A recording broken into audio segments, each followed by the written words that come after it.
Words. Words mean things.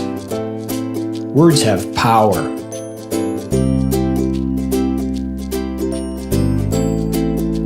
Words like love and grace and peace and hope, these are important words. And we're affected by all the words that we hear. Some words can tear us down, while other words can lift us up. We encounter words everywhere, and some we read and forget about immediately, and other words we read and they stay in our heart forever, guiding our lives. Sometimes one word immediately makes us think of other words. And sometimes we can see the same word and never quite figure out what it means.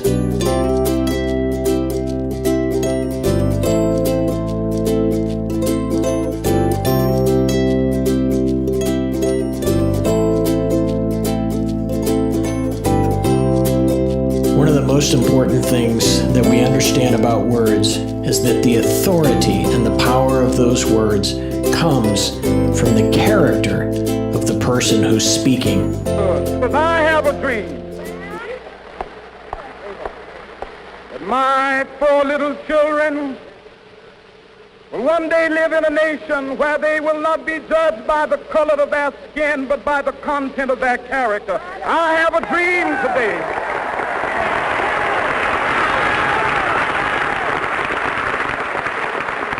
With this faith, we will be able to transform the jangling discords of our nation into a beautiful symphony of brotherhood.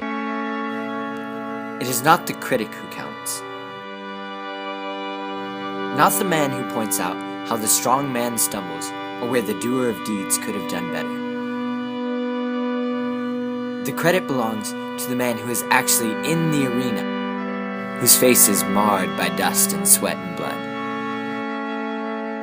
who strives valiantly, who errs, who comes short again and again, because there is no effort without error and shortcoming, but who does actually strive to do the deeds, who knows the great enthusiasms, the great devotions, who spends himself in a worthy cause, who at the best knows in the end the triumph of high achievement, and who, at the worst, if he fails, at least he fails while daring greatly, so that his place shall never be with those cold and timid souls who knew neither victory nor defeat.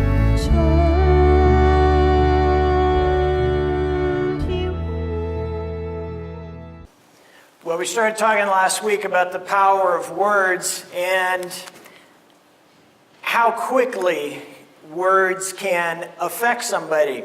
You know, you say something to somebody and it can have an impact immediately. You say the wrong thing, you say something that maybe you thought was funny, you just make an offhand comment that you didn't think about at all, and the course of somebody's life can be shifted just like that. The power of words is enormous, and that is true for both good words and bad words. We've seen people where we've said the wrong thing to them and like immediately something has happened. We see people that we've made a joke with. We thought it was funny anyway, and bam, just like that. That person is upset, that person is hurt, and maybe that person is hurt irreversibly.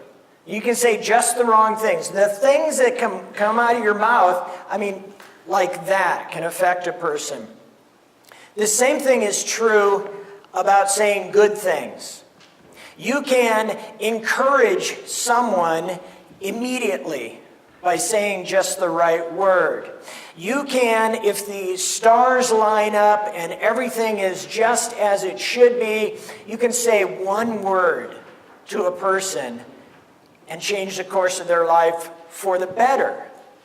You can say just the right word and lift that person up. You can say just the right word and you can put that person on a new course of action. You can say just the right word and that person's entire life can be changed by that word. That's how powerful these things are. And as we saw in the movie there, it's not the words themselves that have power. I can say something to you, and somebody else can say exactly the same thing, and it can have two different effects, can't it? I can say something positive to you, and you can go, oh, that's nice. And somebody else can come along and say exactly the same thing, and boom, you are encouraged for the rest of your life. The power that's in the words comes from the people who are using the words.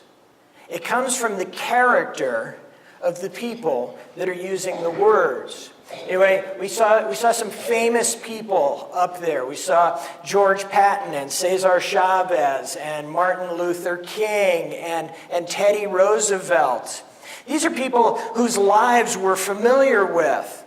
And they say the same words that you and I can say. They use the same vocabulary. They use the same syntax. They use the same everything. But the character of that person saying those words gives them the power and the impact that they have.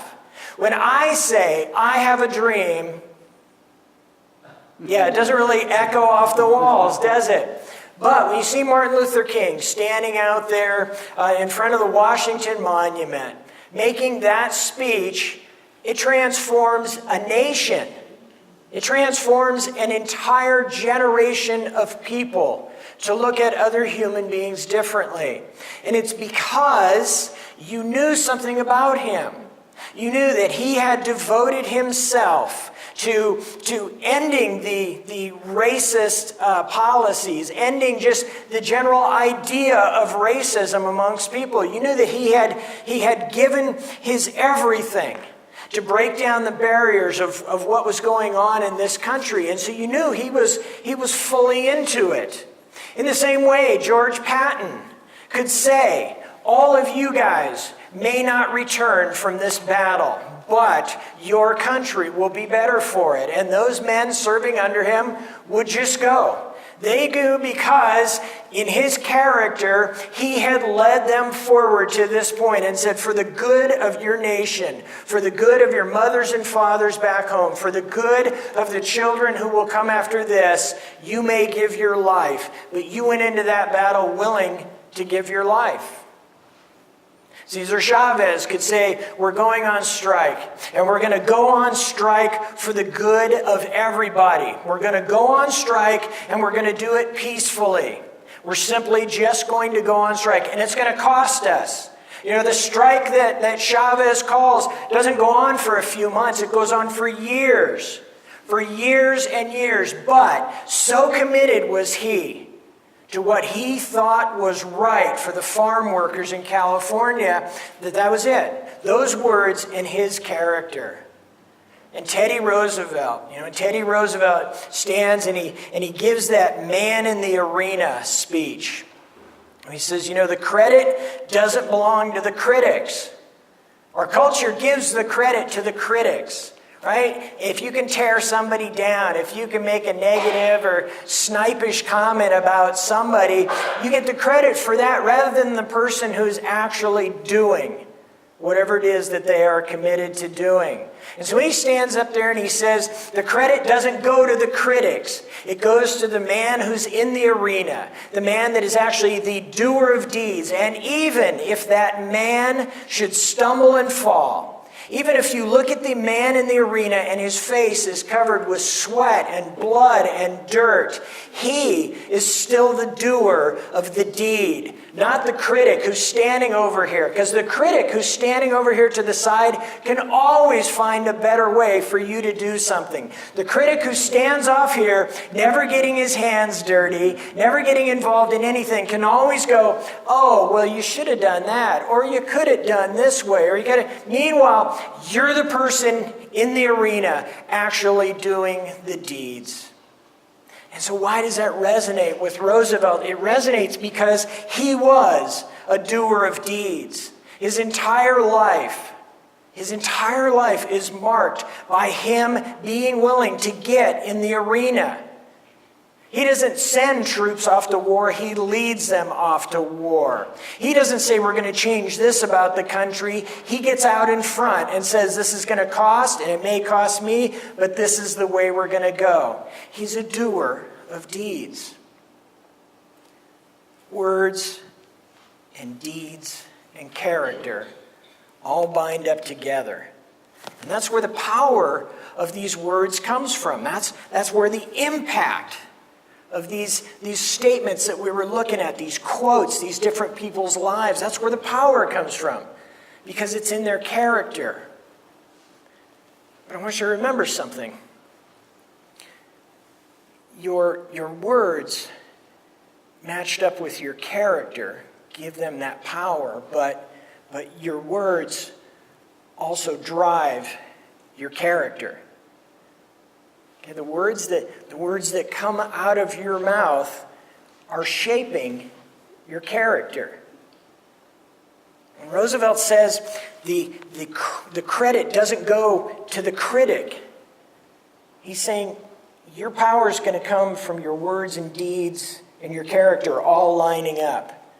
It's not going to be from you standing off to the side. If you spend your life standing off to the side and criticizing and pointing out how the brave man falls and pointing out the failure of the doer of deeds, if that's what your words are doing, that's what your character is going to become. You're going to be relegated to history, to standing off at the side and going, well, you could have done this, you could have done that, and your words are going to mean nothing. Because you've never been in the arena, because you have never been tested, because your words have not contributed positively to your character. The things that come out of our mouth, however easily they slip out, however considered they are, the words that come out of our mouth shape our character. And our character determines the power of the words that we say. Now, we were looking at James chapter 3 to kind of support this. And I want to go back there again this week because there's a lot in here that we can mine. James's statement that we examined last week was really simple. If you can control your tongue, you can control your life. Because there is nothing bigger. There is no bigger muscle in your life. There is no bigger tool that you have in your life except your tongue, or besides your tongue. If you can control that little tiny thing, you can control everything else in your life. And you remember the picture he gave of the horse with the bit in its mouth. Hundreds or maybe 1,000 pounds of horse controlled by what? A pound? Half a pound of bit in its mouth. That enormous horse, all that weight, all that muscle, all that power is controlled by that little bit in its mouth. And so the rider has absolute control over that horse simply by guiding the way that bit controls the horse's head. Control the bit, control all the power built up in that horse. I like the second example that he gave of the sailing ship.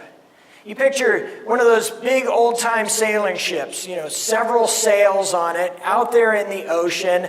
The wind is just blowing as powerfully as you can imagine. Well, you guys have never seen wind before, I know, but picture it in your mind. Okay? That wind is blowing that boat along. And we all know that the wind can be blowing this way 1 minute and that way the next minute, right? And you're not going to get anywhere in a boat if you didn't know that. Okay, so we see the sails filled up with all this wind, and the captain of that boat is guiding the course of that ship by the little rudder that hangs off the back of that ship.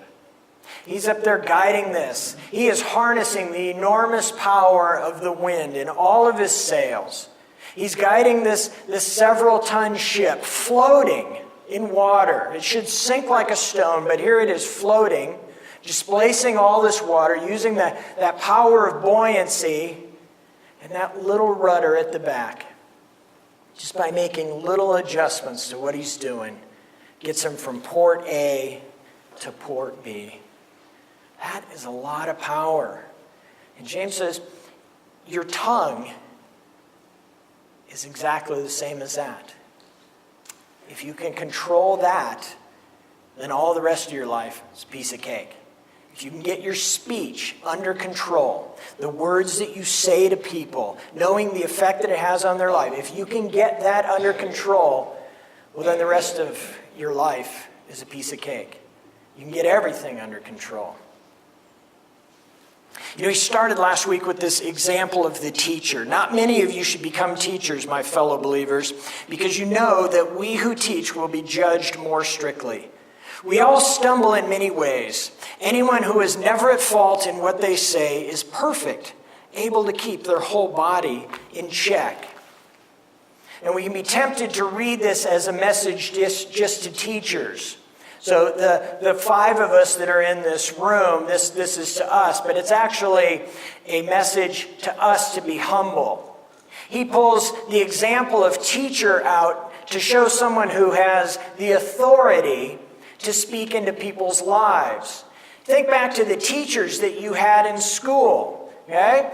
A teacher saying one word to you could knock you down, could crush you, could make you even drop out of school. And that same teacher, by saying just the right thing, could lift you up and set you on a path to success for the rest of your life.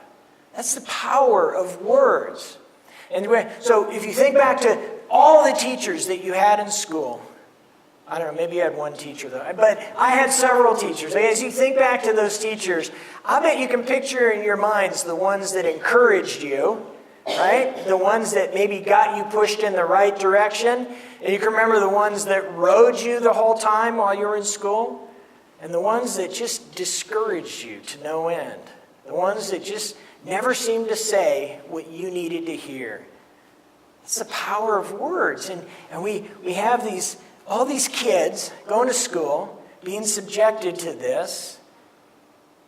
And some of them are going to succeed, and some of them are going to fail, based upon what their teachers are telling them. So he uses this example to tell us to be humble. If you're in any position to speak into people's lives, whether it's standing up here or just talking to somebody out there in the hallway, if you are talking to somebody about their lives, well then be humble. Be humble because you're no more perfect than they are. So be cautious about the words that you use. None of us in this room is perfect enough to be able to just look somebody in the eye and just say whatever we need to say, and that person just takes it. None of us. All of us are susceptible to falling prey to stuff that comes out of our mouth. So he says, be careful. Be cautious about what you say. He says, be cautious what you say, and then he gives those two examples that we were just talking about how if you can control your tongue, you can control your life. But then I think he didn't make his point forcibly enough, because he goes back in and he gives just this devastating example of how quickly words can get out of control. He talks about the tongue being this spark that can start this conflagration that can get out of control instantly. That can just go whew, before you even know it. You know, where I grew up, we didn't have snow days. Okay? We had fire days because the hills would routinely turn brown. We had spring for about a week and everything was green. And then summer came and all the hills around us, covered with grass and with mustard plants and highly flammable oak trees, turn brown. And all it takes is a spark, and that brush is on fire instantly. We used to, maybe I think 3 times when I was growing up, had to evacuate our house, had to evacuate all the houses where I lived because the fire was sweeping over the hills so fast. In the afternoon it would be in Chatsworth, and by the evening, it would be all up on the top of our houses. And there was no way they could control it.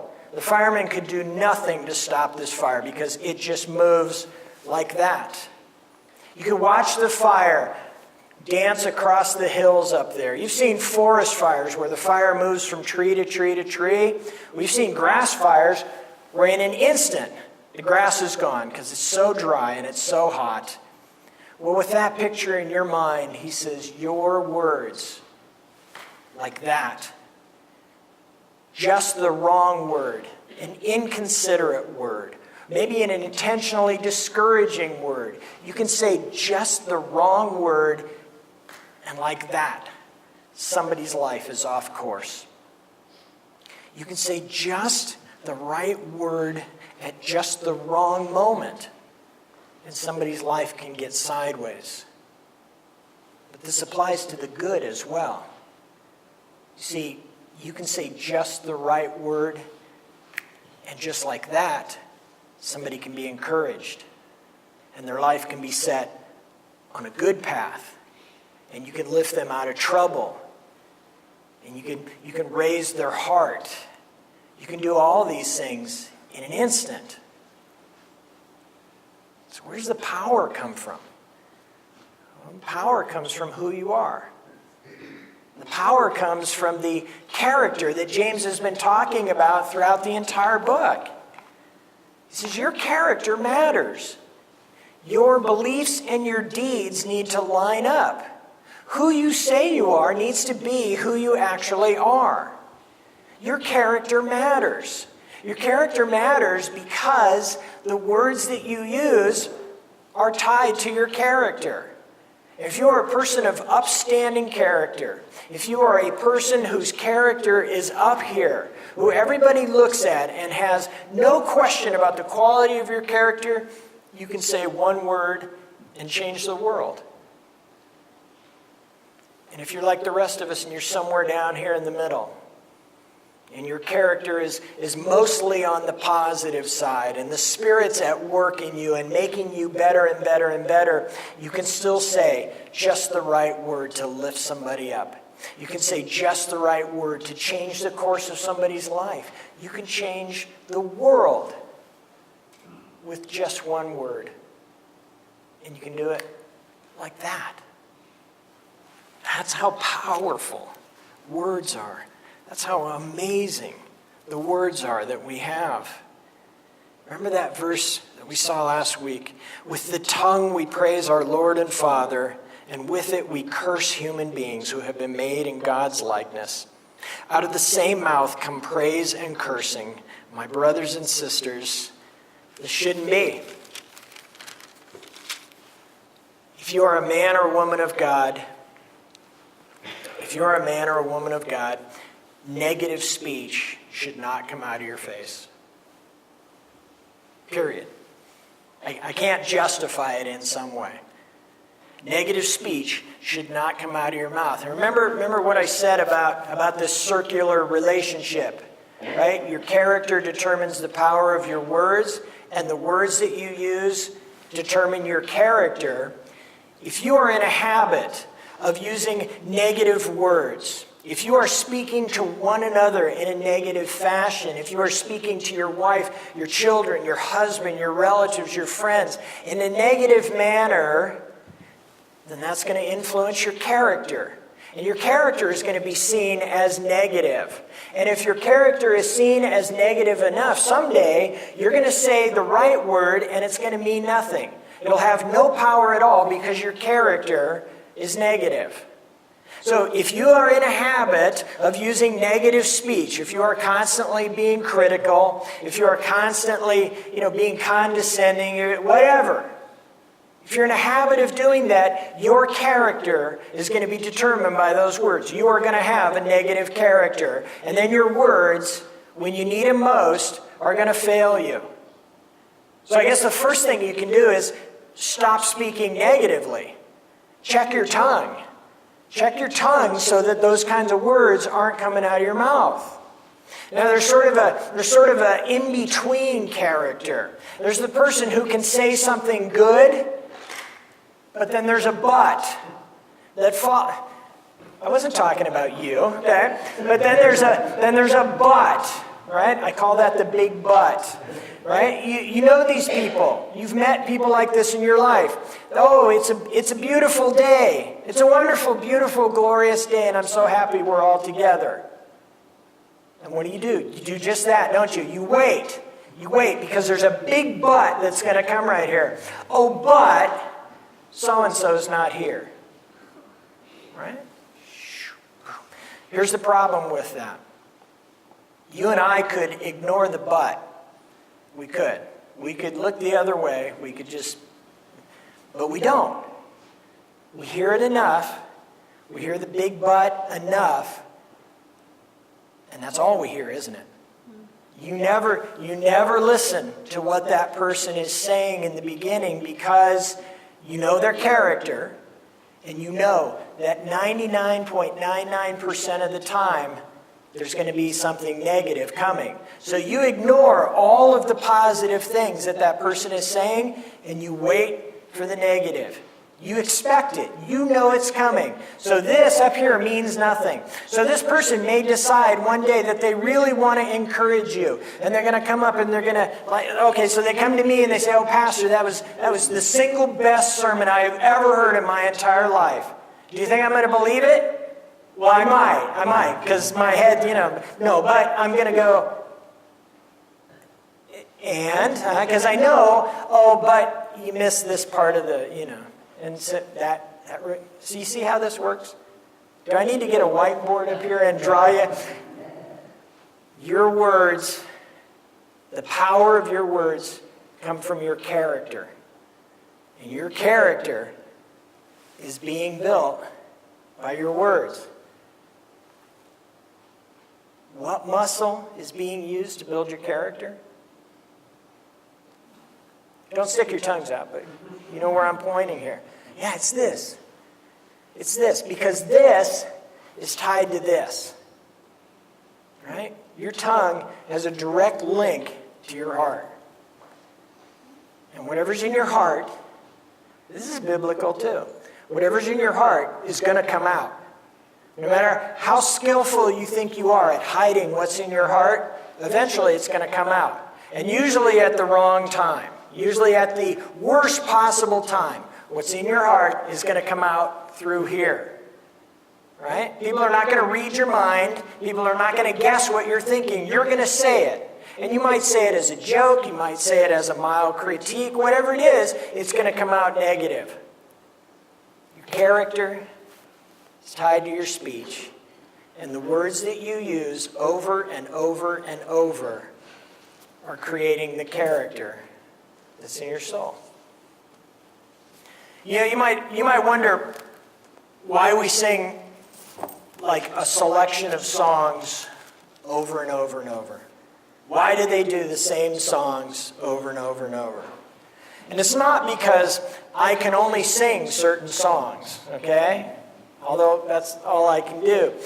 We do the same songs over and over and over throughout the year because the words in those songs form our character. They build up our character. When we stand and we sing together, how great is our God? If we just divide everybody up in here, there is a percentage of people that are struggling right now. There's a percentage of people that have some problems. Maybe it's their health. Maybe it's their wealth. Maybe it's just something's going on in their life. Their family's fallen apart. They've gotten into sin, whatever it is. They can't sing those words. They cannot. They could voice the words out loud, but they cannot sing those words. Then there's another percentage of people that just, it doesn't mean anything to them. For whatever reason, the Spirit is not making those words come alive. And then there's another percentage of people to whom those words mean everything. And if we let them, if nobody was embarrassed, hands would be lifted up, and these people would be singing with the fullness of their voice. And you think about the effect of all those people in the same room. The people that are over here struggling are hearing you proclaim the greatness of God. It doesn't matter that we've sung that song 1,000 times. How great is our God? Sing with me. How great is our God? And we sing that, and we sing that. And the people over here that are just praising and worshiping, or just have given themselves over to that. Their character is being formed by this positive message. Their character is affirming that God is indeed great.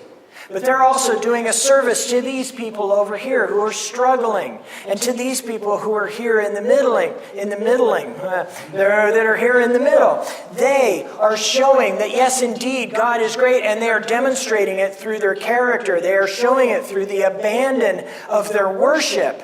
And over here, these people, they're being lifted up by this. They may not be able to sing the words. They may not even be able to say anything today because they're so mired in their troubles. But they hear this positive message that comes from these words, and together it builds everybody up. And so we do these songs over and over because these are powerful words. We sing songs about how great God is. We sing songs about the letting the glory rise. We sing songs about sin. Man, some of the songs we sing about sin could just crush you. And yet the power of those words being heard by all of us together, it's what changes us. It's what makes us into the people that God intends for us to be. If you want to have your best life, if you want to have the best life that you can have right now, here's what you can write down for this week. Don't play with fire. Be careful playing with fire.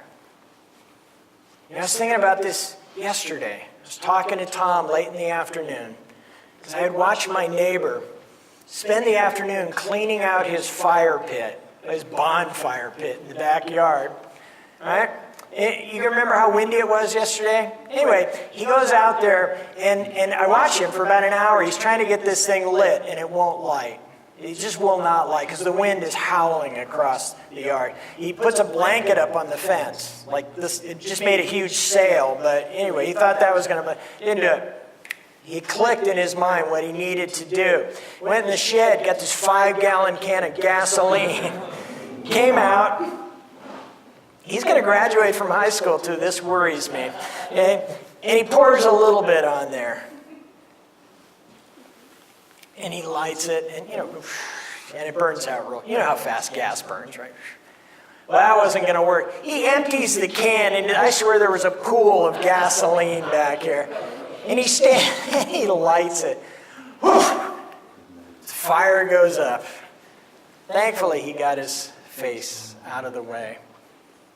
I'm thinking, boy, child, you need some wisdom in your life. Because, and I was the perfect person to tell him this because I have done that very thing.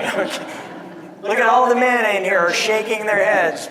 Yep, I've been there. Because if I had gone over and said, listen, this is unwise, it wouldn't mean anything to him. Because I'm just the old guy that lives next door to him. And he's a teenager and he knows everything in the world. But maybe somewhere down the line, he'll tell his little brother, hey, listen, this is not the way to light a fire. Okay, this is unwise because they'll have the character relationship to be able to speak those things into one another's lives.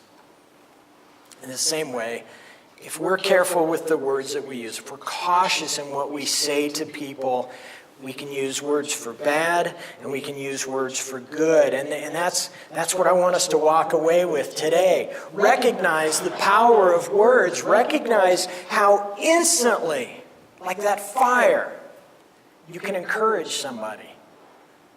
And realize just as fast how you can discourage somebody. So how are you going to do that? Well, stop with the negative speech. Stop. Think about what you say. Just start tomorrow morning and just think about the words that you say. Make yourself aware. Maybe write a little note on your hand. What's the quality of my speech? And every time you say something negative, every time you have some criticism of somebody, every time you're passive-aggressive about something, and if you're one of those people with the big butt, every time you're thinking about not the good, but actually the bad, not your butt, Ken. Okay, but if you're any of those things, make yourself aware of what you're saying. Just become aware of the words that you're saying. It may come out of your mouth before you even realize it. But if you realize it, that you fall in that crowd somewhere, stop. Just stop. Think of that fire. Think of how fast that flame burns. How fast that flame just whooshes up and sucks all the oxygen out of the air. Think about how fast that kid's life could have been changed if he was dumb enough to be leaning over that fire pit when he ignites it. Like that. Like that. Acknowledge your speech. And then just make it a point to say one good thing. Just find one person every day to say something positive to. And then watch the result. Yes, right there. Find one person to say something positive to, and then watch the outcome. Watch the result. Watch how that person, as your character improves, watch how that person's life becomes more positive. How that person benefits from the power of your words. How that person benefits from what's in your character. How that person becomes what God intends them to be and brings you along with them. Check your tongues and use your words for good. Our words are a mark of who we are. Just as in the last little bit in James, he was saying your words and deeds need to line up. Your words and your character need to line up as well. If you want to have your best life, your words and your deeds and your character all need to be the same. If your speech is negative, if you have this ongoing negative mindset, well, your character is going to follow from that. Your character is going to be negative as well. But if you will make it a point to turn your speech to the positive side of things, if you will encourage people and say good things to people and restrain your tongue when criticism is about to come out, well, then your character will become positive. And in that positive character, the power of your words is just going to grow and grow and grow and grow. I don't know what else to say to you. Use your words for good. Use the power of your words for good. Use your speech to glorify God. Use your speech to recognize the image of God in other people. You will glorify God by recognizing His image in other people. You will bring glory to Him when you look at another person, no matter how they may have injured you, no matter whatever you think they are. If you can look past whatever you see and see the image of God in that person, you will bring glory to God and your character will be improved. Use the power of your words. Use your character and your words together to bring hope to people. To bring hope into people's lives instead of taking it away. Bring hope to people. Bring hope to the lost. Bring hope to people who have no hope. And you do that in the power of the character that backs up your words. Amen? Amen.